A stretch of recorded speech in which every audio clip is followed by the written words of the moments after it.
మీరు ఊరికి వెళ్తున్నారా? సూట్ కేస్, మొబైల్స్, బ్యాగులు ఉన్నాయో లేదో జాగ్రత్తగా చూసుకున్నారా? అన్ని పర్ఫెక్ట్గా సర్దేసుకుని స్టేషన్కి వచ్చామని అనుకుంటున్నారా? అయితే మీ పర్సును చూసుకోండి. మెడలో చైనా, వేలుకు ఉంగరం చూసుకోండి, ఖచ్చితంగా ఉండదు. సికింద్రాబాద్ రైల్వే స్టేషన్లోకి వెళ్లిన ప్రయాణికుల జేబు ఖాళీ అవుతున్నాయి. ఏది జేబులో పెట్టుకుంటే అది మాయమవుతోంది. ఇది ఎక్కడ విచిత్రం అనుకుంటున్నారా? ఆ కహానీపై మీరు ఒలుక్కేయండి.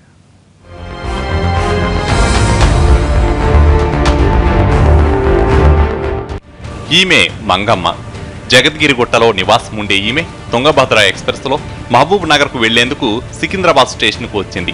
3వ నెంబర్ ప్లాట్ఫామ్పై ఎస్కలేటర్ ఎక్కిన మంగమ్మను ముగ్గురు మహిళలు అనుసరించారు.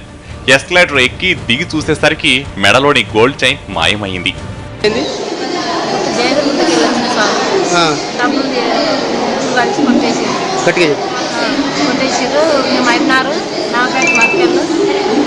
పక్కన బంగారపర గేట్ దిగాలి. 50 200 తీసుకున్నా సార్. 200 తక్కువ 50. ఇప్పుడు 50 ఎట్లా పోయినా నీకు ఎక్సలెంట్ ఎక్కితే పోయిందా? ఎంతమంది ఉన్నారు? ఇద్దరు ముగ్గురు ఆడోళ్ళమ్మా కదా. పద్మావతి ఎక్స్ప్రెస్ నుంచి దిగిన చిరంజీవి కుటుంబం మియాపూర్కు వెళ్లేందుకు ఎంఎంటీఎస్ రైలు కోసం ప్లాట్ఫామ్పై ఎదురు చూస్తున్నారు. అంతా ట్రైన్ గురించి చూస్తున్న టైంలో చిన్నారి చేతికి ఉన్న గోల్డ్ రింగ్ కనిపించకుండా పోయింది.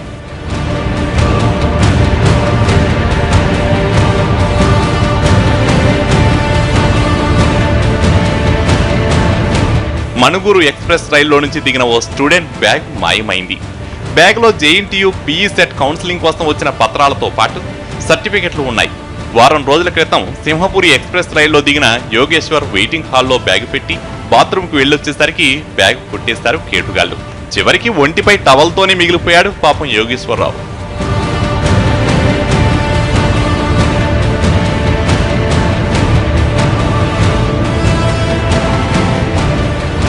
సికింద్రాబాద్ రైల్వే స్టేషన్ దూర ప్రాంతాల నుంచి వచ్చి వెళ్లే ప్రయాణికులతో ఎప్పుడూ రద్దీగా ఉంటుంది. దీంతో దొంగలు రెచ్చిపోతున్నారు. ప్రయాణికుల దృష్టి మరల్చి వస్తువులను మాయం చేస్తున్నారు.